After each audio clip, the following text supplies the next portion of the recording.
Eternal Secret King, Chapter 286. Bab 286, Saling Berburu.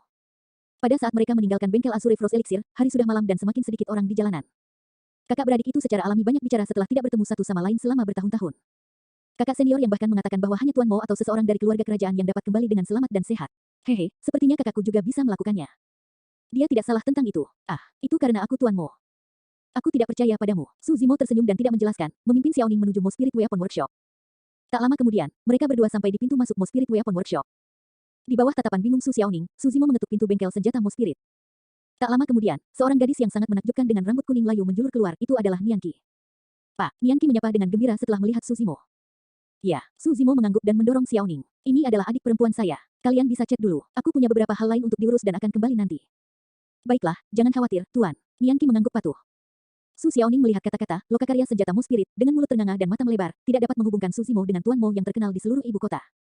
Hanya setelah Su Zimo pergi dan Su Xiaoning dibawa ke halaman oleh Nianqi dalam keadaan linglung sebelum dia secara bertahap sadar kembali.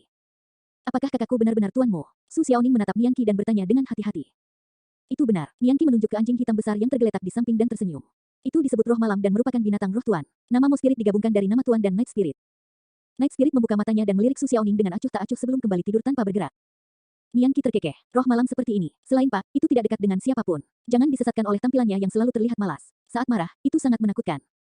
Mereka berdua seumuran dan mereka segera menjadi dekat. Setelah mengikuti pembudidaya berjubah hijau keluar dari ibu kota, Daisu melepas baju besinya dan berganti menjadi satu set jubah biasa, menyembunyikan dirinya di tengah kerumunan dan digantung di belakang. Dia tidak dapat memverifikasi apakah orang yang dia ikuti ini adalah orang yang sama yang dia lihat di kota kecil itu beberapa tahun yang lalu. Lagi pula, pria di kota kecil itu hanyalah manusia biasa yang tidak bisa berkultivasi. Namun, pria berjubah hijau ini sudah berada di tahap akhir yayasan pendirian. Selain itu, tidak masuk akal jika pria itu muncul di ibu kota atau bahkan istana. Bagaimana itu mungkin? Semuanya tidak akan masuk akal jika mereka adalah orang yang sama. Namun, untuk beberapa alasan, meskipun hanya sekilas, Daisu memiliki perasaan yang sangat kuat tentang hal itu di dalam hatinya. Mereka adalah orang yang sama. Sementara pria itu tampak seperti sarjana yang lemah di permukaan, tulang punggungnya sangat lurus seolah-olah tidak ada atau tidak seorang pun di dunia ini yang dapat menghancurkannya. Daisu mengikuti pembudidaya berjubah hijau dan melihat yang terakhir memasuki bengkel eliksir Azure Frost. Tidak lama kemudian, dia keluar dengan seorang kultivator wanita. Saat melihat wajah kultivator wanita itu, Daisu tidak lagi ragu. Kultivator berjubah hijau ini adalah cendekiawan yang sama dari kota kecil yang biasa-biasa saja di negara bawahan itu, Su Zimo. Wanita di sampingnya adalah adik perempuannya, Su Xiaoning. Dia dibawa pergi oleh putri ketiga saat itu dan dibawa ke jalur kultivasi setelah bergabung dengan sekte Azure Frost. Daisu terus mengikuti Su Zimo. Ketika dia melihat Su Xiaoning dikirim ke Mo Spirit Weapon Workshop, mata Daisu berkedip-kedip. Su Zimo, Moling. Tepat setelah itu, Su Zimo pergi dan menuju keluar kota. Ekspresi Daisu berkedip saat dia melihat punggung Su Zimo. Setelah merenung sejenak, niat membunuh di matanya menghilang dan dia terus mengikuti dalam diam. Keduanya meninggalkan kota satu demi satu. Setelah meninggalkan ibu kota, Su Zimo memanggil pedang terbangnya dan melesat ke kejauhan. Daisu buru-buru mengikuti. Tidak lama kemudian, Su Zimo memasuki hutan lebat. Dia melepaskan pedang terbangnya dan dalam sekejap, berlari melintasi hutan dengan kecepatan yang sangat cepat. Itu benar-benar tidak dapat diprediksi. Mereka berada di hutan dan pemandangannya tidak terbuka dibandingkan dengan di luar dengan banyak tempat untuk bersembunyi dan titik buta di sekitar. Penerbangan pedang kinesis Daisu harus melambat. Beberapa saat kemudian, Su Zimo menghilang sepenuhnya dari pandangan Daisu. Sesampainya di sekitar tempat Su Zimo terakhir terlihat, Daisu mengamati sekeliling dengan ekspresi muram. Pada saat ini, malam semakin gelap dan binatang hutan telah meninggalkan gua mereka dengan penampakan bulan. Cahaya di hutan redup dan raungan binatang buas terdengar dari waktu ke waktu. Cabang dan daun berdesir, memenuhi udara dengan bau darah yang menakutkan. Merasa gelisah, Daisu mengeluarkan baju besi emasnya. Saat dia memakainya dengan benar, dia merasakan sesuatu dan tiba-tiba berbalik. Tidak jauh di belakangnya adalah seorang kultivator berjubah hijau dengan tangan di belakang punggungnya. Cahaya bulan yang sejuk menyinari dahan dan dedaunan yang lebat, menyinari wajahnya bercak-bercak. Ekspresi kultivator berjubah hijau itu tenang dan ada sedikit ejekan di matanya. Su Zimo, Daisu menyipitkan matanya dan mengucapkan kata demi kata. Su Zimo tersenyum tipis. Sudah lama sekali, Komandan Dai. Kamu telah berubah sedikit setelah beberapa tahun. Saya benar-benar terkesan.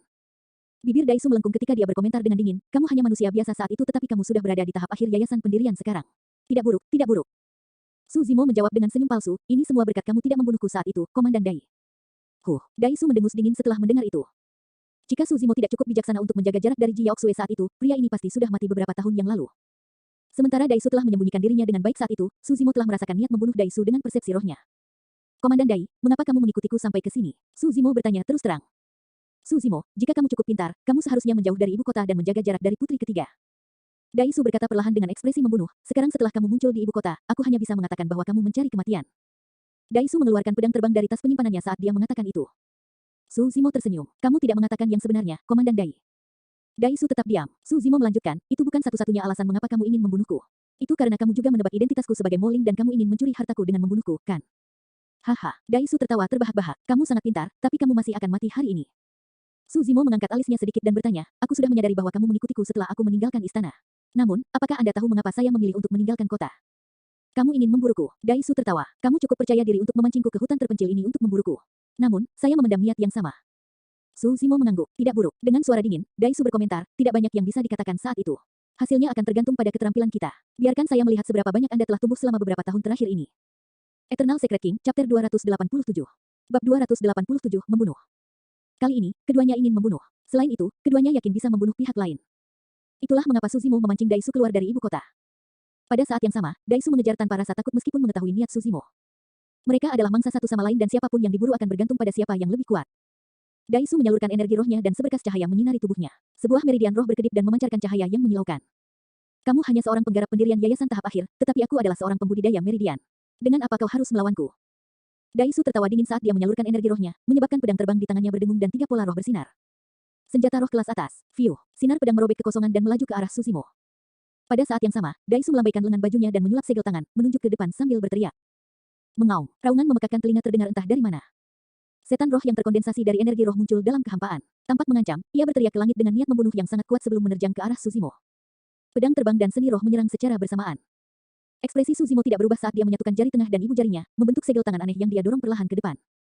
Segel penindasan iblis, dia tidak menguji air sama sekali. Su Zimo merilis seni roh terkuat yang langsung dia kenal. Energi roh di dalam dantian Su Zimo melonjak dengan ganas kecetakan tangan yang telah dia buat. Ledakan, sebuah telapak emas besar turun dari langit disertai dengan dentuman yang memekakkan telinga, menembus cakrawala dan menghancurkan aliran udara saat itu menghantam ke arah roh iblis dan pedang terbang dengan cara yang menakutkan. Ekspresi Dai Su berubah. Dia dapat dengan jelas mengatakan bahwa telapak emas itu sepertinya dibentuk oleh energi roh. Namun, tampaknya jasmani, seolah-olah telapak dewa turun dari surga, bertekad untuk membersihkan semua kejahatan di dunia. Bang, di udara, roh iblis yang melolong bertabrakan dengan telapak tangan emas dan retakan segera muncul di permukaan tubuhnya.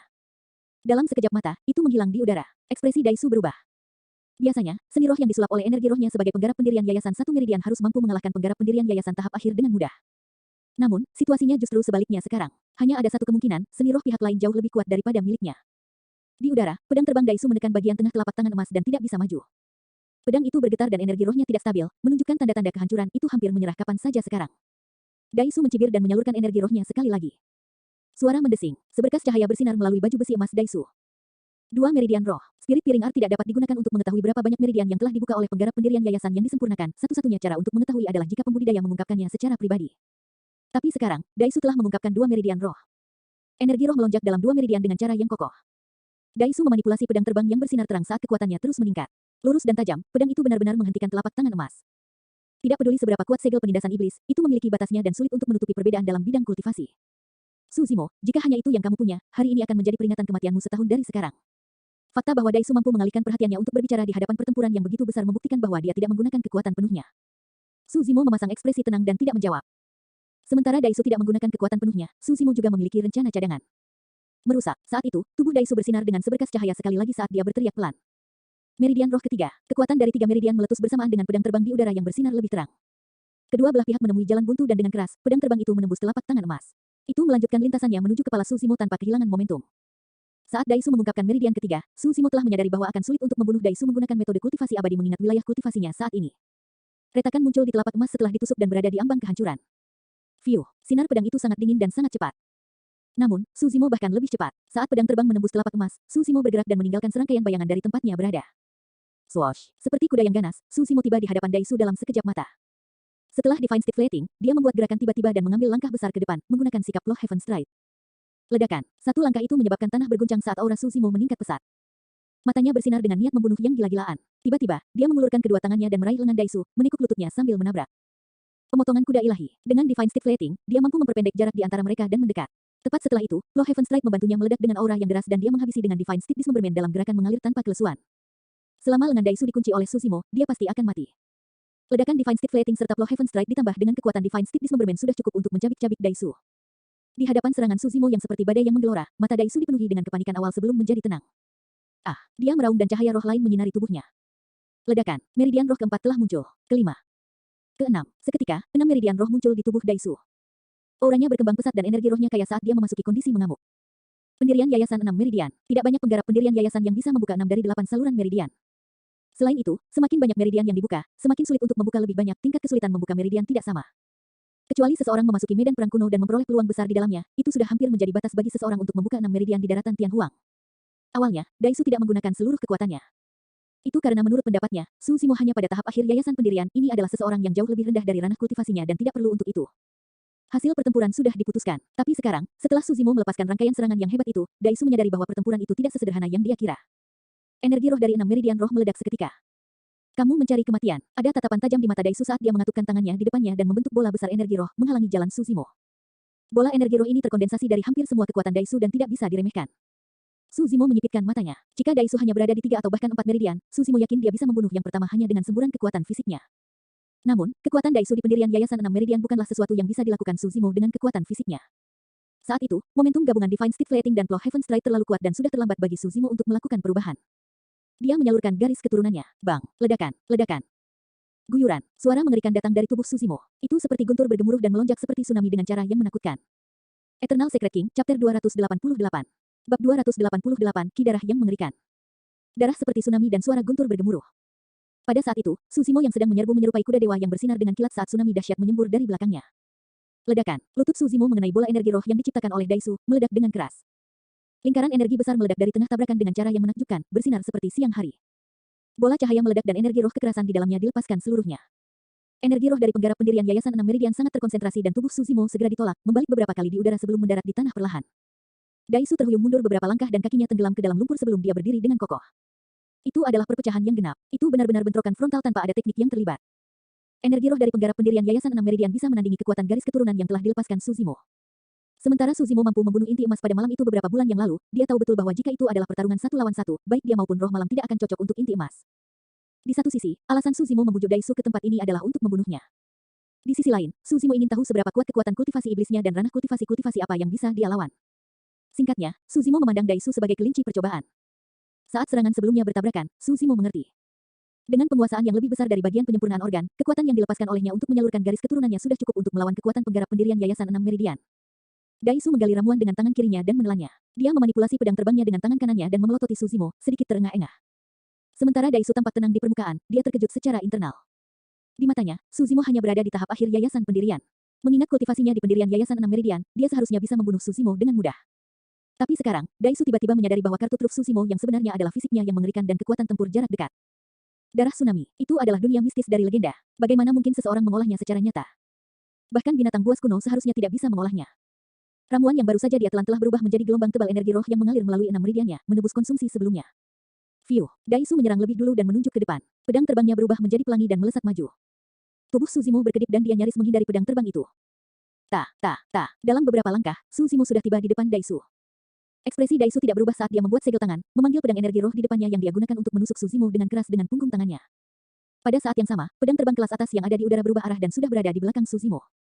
Hancurkan. Dengan teriakan keras, darah Su Zimo mulai menggelora di tubuhnya. Dia melenturkan lengannya dan menggambar setengah lingkaran di udara sebelum membantingnya dengan keras ke pedang energi roh yang masuk menggunakan tangannya seperti segel.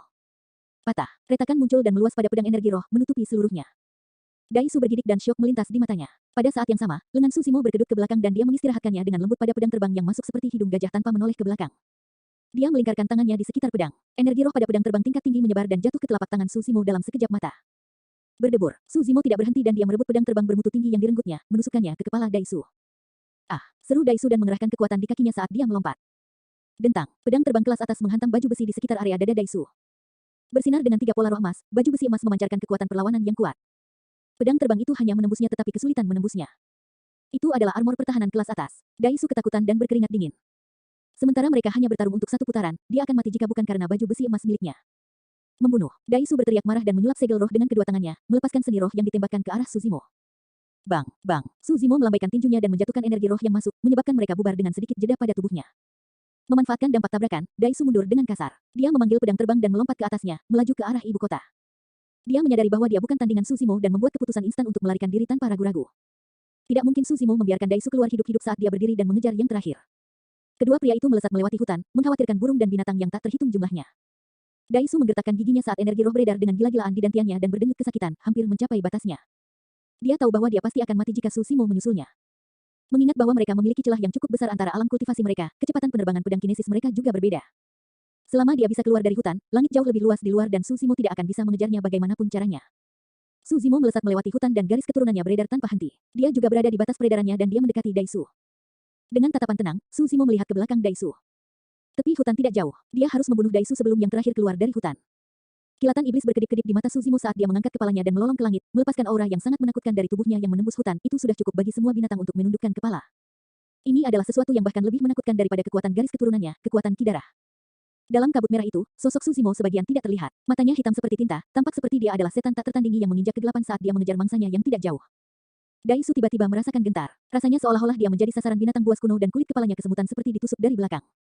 Secara naluriah, Daisu berbalik. Di bawah penutup ki iblis merah, sesosok tubuh tinggi berjalan melalui hutan dan dengan memanfaatkan ledakan tubuhnya, berkedip-kedip di antara pepohonan dengan kecepatan yang sangat cepat. Dalam sekejap mata, sosok itu telah tiba di depan Daisu. Ledakan, menginjakkan kakinya di tanah, sosok itu menghasilkan kekuatan yang sangat besar sehingga tanah terkoyak, memperlihatkan dua retakan yang dalam dan gelap. Dengan semburan tubuh fisiknya, sosok itu melompat ke udara dan mencapai ketinggian sekitar 100 kaki. Sebuah bayangan menyelimuti tempat itu. Saat berikutnya, murid Daisu menyempit dan dia merasa anggota tubuhnya menjadi dingin. Dia hanya berhasil mengucapkan dua kata itu ketika sebuah telapak tangan putih mendarat di tenggorokannya dan meraihnya dengan kejam. Tenggorokan Daisu rapuh seperti tahu di tangan Suzimo dan terkoyak menjadi kabut berdarah yang meresap ke dalam lubang. Dengan satu sendok, Suzimo mengambil tas penyimpanan di pinggang Daisu dan turun. Pada saat dia mendarat di tanah, ki iblis di sekitar Suzimo telah lenyap seluruhnya dan ki darah di dalam tubuhnya tenang seperti biasa. Dalam waktu singkat, di bawah langit malam yang berkabut, seorang kultivator berjubah hijau meninggalkan hutan dan melaju ke arah ibu kota. Hutan kembali tenang sekali lagi. Eternal Secret King, Chapter 289. Bab 289, Jalan Xiaoning. Pada saat Suzimo kembali ke bengkel senjata Mo Spirit, hari sudah larut malam. Mendarat dengan lembut di halaman, telinganya bergetar dan dia mendengarkan dengan saksama, samar-samar mendengar dua aliran napas stabil yang berasal dari kamar Nianqi. Dalam kegelapan, sesosok hitam yang menyerupai hantu berjalan tanpa suara, itu adalah Night Spirit. Suzimo sedikit rileks dan menjadi tenang. Selama Night Spirit ada, itu berarti Night Spirit dan Xiaoning aman. Mereka pasti sudah tidur. Xiaoning telah mengalami banyak hal hari ini. Awalnya, dia mampu menciptakan eliksir generasi roh yang sempurna selama kompetisi elikirnya dengan Hexing, tetapi dia bertemu dengan penyergapan dan formasi elikirnya gagal. Kemudian, dia tidak berdaya melawan pengepungan para pembudidaya dari lokakarya eliksir api sejati dan lokakarya eliksir Azure Frost. Tepat setelah itu, dia bertemu dengan Suzimo. Setelah itu, Suzimo dibunuh di jalanan dan dibawa ke istana, menyebabkan Xiaoning khawatir sampai dia kembali dengan selamat. Mengalami roller coaster emosi seperti itu adalah yang paling menguras kondisi mental seseorang. Suzimo tidak membangunkan mereka berdua. Dia kembali ke kamarnya dan duduk bersila sambil berpikir keras. Hari ini, dia bertemu kembali dengan Xiaoning dan bertemu dengan Kaisar Zhou Agung lagi. Dia percaya bahwa tidak akan lama sebelum Kaisar menebak bahwa Mo Ling adalah Suzimo. Pada kenyataannya, mengingat kecerdasan Kaisar, alasan utama mengapa dia tidak menebak kebenarannya adalah karena sepengetahuannya, Suzimo adalah manusia yang tidak bisa berkultivasi. Namun, Mo Ling adalah penggarap pendirian yayasan dan master penyempurnaan senjata nomor 1 dari Great Zhou yang terkenal di seluruh ibu kota. Salah satunya terkubur di tanah sementara yang lain duduk di awan, perbedaannya terlalu besar. Tapi tentu saja, identitas itu tidak bisa disembunyikan lama-lama dan pasti akan terungkap di kompetisi sekte. Suzimo acuh tak acuh terhadap masalah ini, dia hanya akan membiarkan alam mengambil jalannya. Malam berlalu tanpa suara dan keesokan paginya tiba. Xiaoning bangun pagi-pagi sekali untuk memeriksa apakah Suzimo telah kembali. Saat dia berjalan keluar dari kamarnya, dia melihat dia duduk di halaman, minum teh yang baru diseduh dengan senang hati. Kakak, maaf, aku tertidur kemarin. Xiaoning ingin menunggu Suzimo kembali malam sebelumnya. Namun, dia tidak bisa melawan kelelahan dan tertidur lelap. Jangan khawatir tentang itu. Suzimo tersenyum dan menunjuk bangku batu di sampingnya. Duduk dan bicara padaku. Ya, Xiaoning duduk dengan patuh dan mengambil secangkir teh yang diberikan Suzimo padanya. Ketika dia menyesapnya, aromanya tercium ke hidungnya dan dia merasa semua pori-porinya terbuka. Kapan kamu datang ke ibu kota? Tanya Suzimo. Aku sudah di sini selama hampir setahun. Xiaoning menjawab, saya yang meminta untuk dikirim ke sini. Saudari Yaoxue dan yang lainnya belum datang. Setelah mengatakan itu, Xiaoning sengaja berhenti dan menatap wajah Suzimo. Kepalanya menunduk, Suzimo menyesap tehnya dengan ekspresi tenang seolah-olah dia tidak mendengar apapun dan tidak bereaksi sama sekali. Xiaoning tidak punya pilihan selain melanjutkan, saya berpikir bahwa saya bisa membunuh dua burung dengan satu batu. Saya tidak hanya dapat membantu orang lain memurnikan ramuan, saya juga dapat meningkatkan diri saya sendiri di dao ramuan. Suzimo bertanya lagi, bagaimana pendapatmu tentang menjadi Master Elixir Refinement? Xiaoning hanya memiliki akar roh semu, bahkan jika dia fokus pada kultivasi sepenuhnya tanpa menghabiskan waktu untuk penyempurnaan elixir, dia mungkin tidak dapat mencapai ranah Golden Core. Suzimo bingung mengapa Xiaoning masih memilih untuk menjadi Elixir Refinement Master dalam keadaan seperti itu. Dia menghela nafas pelan, tiba-tiba terlihat agak sedih. Setelah beberapa saat, dia berkata perlahan, di antara kami bertiga, hanya kakak laki-laki yang tidak bisa berkultivasi. Saya khawatir, dia akan meninggalkan kita suatu hari nanti. Suzimo tetap diam. Ada banyak malam di mana dia merenungkan pertanyaan yang sama dan membawa kekhawatiran yang sama. Jika dia dan Xiaoning dapat membentuk inti, Su Hong pasti akan meninggalkan dunia sebelum mereka karena umurnya tidak akan lebih dari 100 tahun. Mungkin, tidak ada yang bisa memahami hubungan kekerabatan di antara mereka bertiga. Meskipun Su Zimo dan Xiaoning sudah berada di jalur kultivasi, keduanya membawa rasa ketergantungan dan keterikatan yang kuat terhadap Su Hong di lubuk hati mereka. Jika bukan karena Su Hong, keduanya tidak akan hidup saat itu. Sejak Su Zimo dan Xiaoning dapat mengingat banyak hal, tak satu pun dari mereka pernah bertemu dengan orang tua mereka. Di dalam hati mereka, Su Hong seperti orang tua mereka. Xiaoning berkata dengan nada kepincut, saya tahu bahwa itu adalah sesuatu yang harus kita alami pada akhirnya, kenyataan hidup dan mati. Namun, saya berharap momen itu datang sedikit kemudian. Aku mendengar dari orang lain bahwa beberapa elixir refinement masters yang kuat mampu memurnikan elixir yang dapat meningkatkan umur seseorang. Oleh karena itu, saya ingin mencoba. Bahkan jika itu untuk 1 tahun, 1 bulan, atau 1 hari, saya akan dengan senang hati melakukannya. Su Zimo tergerak saat dia merentangkan tangannya dan memeluk Xiaoning yang meneteskan air mata dengan lembut, tetap diam. Sebagian besar pembudidaya mengambil jalur kultivasi untuk mengejar umur panjang. Su Zimo belum pernah mendengar ramuan yang bisa memperpanjang umur seseorang. Bahkan jika ada resep untuk itu di dunia, kondisi yang dibutuhkan pasti sangat keras, mirip dengan naik ke langit. Namun, Xiaoning memilih untuk berjalan di jalur eliksir refinement master meskipun mengetahui hal itu. Bahkan jika ramuan seperti itu hanya ada dalam kisah ilusi legenda, dia ingin mencobanya untuk secercah harapan di hatinya. Tiba-tiba, Su Zimo menyadari sesuatu. Bukan suatu kebetulan bahwa Xiaoning memiliki prestasi seperti itu dalam penyempurnaan eliksir. Kegigihannya bukanlah sesuatu yang dimiliki semua orang. Setelah beberapa saat, Su Zimo bertanya, ada apa dengan eliksir furnace itu? Xiaoning berdiri dan mengeluarkan eliksir furnace yang indah dan tua, meletakkannya di atas meja. Saya menemukannya di sebuah toko kecil di kota Yongxing. Saat itu, saya tidak terlalu memikirkannya, hanya terlihat agak kuno dan tidak ada yang istimewa tentang itu. Namun, ketika saya mengambilnya, saya merasakan perasaan aneh di hati saya. Itu sebabnya saya membelinya tetapi Hesing dari lokakarya eliksir api sejati kebetulan melihatnya. Su Zimo memandang tungku eliksir dengan serius. Xiaoning melanjutkan, kemudian, saya menyadari perbedaannya setelah saya mulai memurnikan ramuan dengan tungku eliksir ini. Selama aku membawa eliksir furnace ini bersamaku, aku akan sangat fokus saat memurnikan eliksir. Jika tidak ada hal besar yang terjadi, akan sangat sulit bagi saya untuk terganggu. Tiba-tiba, Su Zimo tercerahkan. Tidak mengherankan jika Xiaoning berada dalam kondisi fokus yang sempurna selama kompetisi eliksir pada hari sebelumnya. Jadi, itu juga sebagian berkat eliksir furnace yang misterius ini. Letakkan. Su Zimo menginstruksikan, jangan berikan tungku eliksir ini kepada siapapun, apapun yang terjadi. Simpan untuk dirimu sendiri. Saya merasa bahwa eliksir furnace ini memiliki latar belakang yang mengesankan. Itu adalah benda mati tapi bisa mempengaruhi kondisi mental seseorang. Bahkan Su Zimo tidak akan bisa memalsukan eliksir furnace seperti itu. Ya, Xiaoning mengangguk. Su Zimo merenung sejenak sebelum berkata, mulai hari ini dan seterusnya, kamu bisa berkultivasi di sini, di tempatku. Anda dapat kembali ketika saatnya untuk kompetisi sekte. Banyak hal telah terjadi kemarin dan Su Zimo akan khawatir jika Xiaoning terus tinggal di bengkel eliksir Azure Frost. Selain itu, dia berniat memanfaatkan bulan terakhir ini untuk membantu Xiaoning meningkatkan wilayah kultivasinya. Dia memiliki akar roh semu dan kecepatan kultivasinya paling lambat. Oleh karena itu, Su Zimo membuat beberapa formasi tambahan untuk Xiaoning untuk membantunya menyerap ki roh dengan lebih baik. Dia hanya menggunakan batu roh tingkat tinggi untuk formasi. Biasanya, hanya inti emas yang akan dibudidayakan dengan batu roh bermutu tinggi. Namun, rencana Su Zimo sederhana, dia hanya akan berbelanja secara royal pada batu roh bermutu tinggi. Lagi pula, satu hal yang tidak kurang darinya saat ini adalah batu roh. Eternal Secret King, Chapter 290. Bab 290, Identitas Terungkap. Saat kompetisi sekte semakin dekat, jumlah pembudidaya yang tiba di ibu kota berangsur-angsur meningkat dan sudah ada sekte besar yang datang bersama murid-muridnya. Di antara mereka, dari 5 sekte utama, Iridescent Cloud Palace, True Fire Sect, Azure Frost Sect, dan Southern Mountains Sect telah mengirimkan Golden Core yang membawa orang-orang bersama mereka ke ibu kota. Meskipun mereka juga salah satu dari 5 sekte besar, Puncak Ethereal belum memiliki murid yang datang. Banyak pembudidaya mengharapkan situasi seperti itu. 3 tahun lalu, berita tentang pertempuran di lembah Dongling menyebar dan semua orang telah mendengarnya. Dikatakan bahwa pertempuran itu sangat tragis dan hampir semua murid elit Ethereal Peak dari dunia yayasan pendirian terbunuh. Mereka bahkan kehilangan beberapa inti emas juga. Hampir tidak mungkin bagi mereka untuk memelihara penggarap pendirian yayasan yang memenuhi syarat untuk memperebutkan peringkat roh dalam waktu 3 tahun. Sebelum ini, Ethereal Peak bisa menempati setidaknya 3 dari 10 tempat di Spirit Ranking. Tapi sekarang, Puncak Ethereal tidak lagi memenuhi syarat untuk bersaing memperebutkan peringkat roh yang paling mereka manfaatkan. Adapun peringkat eliksir dan senjata, murid dari Puncak Ethereal belum pernah ada di sana. Satu-satunya harapan yang tersisa adalah untuk talisman ranking, tapi meski begitu, peluangnya tipis. Oleh karena itu, di mata masa, bahkan ada kemungkinan sekte Ethereal akan memilih untuk menyerah pada kompetisi sekte kali ini. Istana, paviliun kekaguman hujan. Seorang pria dan wanita berdiri berdampingan. Pria itu mengenakan jubah kuning, tangan di belakang punggungnya, dahinya lebar dan tatapannya penuh dengan kebijaksanaan. Ini tidak lain adalah Kaisar Zhou Agung.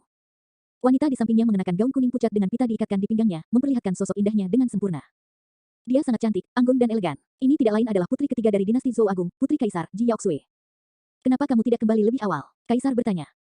Ji Yaoxue menundukkan kepalanya dalam diam. Sambil mengerutkan kening, Kaisar menoleh sedikit dan bertanya, kamu masih menyalahkanku? Aku tidak akan berani. Ji Yaoxue menggelengkan kepalanya dengan lembut dan nadanya tenang. Kaisar menghela nafas, agak tak berdaya. Suer, kamu harus tahu bahwa aku tidak akan pernah menyakitimu. Jika ada satu orang di dunia ini yang dengan sepenuh hati mengharapkan yang terbaik untukmu, itu adalah aku. Aku tahu bahwa niatmu pasti bermaksud baik, ayah. Ji Yaoxue berbalik dan menatap Kaisar, agak acuh tak acuh. Namun, saya telah tumbuh dewasa. Ada banyak keputusan yang ingin saya buat untuk diri saya sendiri. Bagaimana Anda memutuskan sendiri? Apakah Anda benar-benar ingin menjadi sahabat Dao dengan manusia? Kaisar mengerutkan alisnya dan menatap Ji Yaoxue yang keras kepala. Tiba-tiba, dia merasa sangat marah dan mau tidak mau meninggikan suaranya. Dalam waktu 100 tahun, kamu akan berada di masa jayamu saat dia berada di senja. Bagaimana kalian akan menghadapinya bersama? Pernahkah Anda memikirkan masalah ini? Ji Yaoxue tetap diam dan tidak ingin membantah Kaisar yang marah. Menghirup udara dalam-dalam, Kaisar menenangkan diri dan tiba-tiba berkata, aku menyesuaikan pedang terbang kelas atas untukmu baru-baru ini. Spesifikasi sepenuhnya sesuai dengan berat dan desain pilihan Anda. Pergi dan ambil sendiri. Pedang terbang kelas atas, disesuaikan. Ji Yaoxue sedikit tercengang dan terlihat kaget. Namun, dia membentaknya hampir seketika dan memeriksa, ini dari lokakarya senjata Mo Spirit. Kamu juga pernah mendengar tentang bengkel senjata Mo Spirit? Kaisar mengangkat alisnya, berbalik untuk bertanya. Ya, Ji Yaoxue mengangguk. Dalam setahun terakhir, reputasi bengkel senjata Mo Spirit telah lama menyebar ke sekte kami. Saya khawatir tidak banyak orang yang belum pernah mendengar tentang bengkel senjata Mo Spirit di dalam wilayah dinasti Zhou Agung. Berhenti sejenak, Ji Yaoxue melanjutkan, saya mendengar bahwa hari ini adalah hari dimulainya lelang bulan Mo Spirit Weapon Workshop. Tuanku sudah lama menyiapkan bahan dan batu roh untuk ikut serta di dalamnya. Itu sempurna. Kaisar mengungkapkan senyuman. Pergi dan lihatlah. Anda dapat dengan mudah mengumpulkan pedang terbang Anda juga.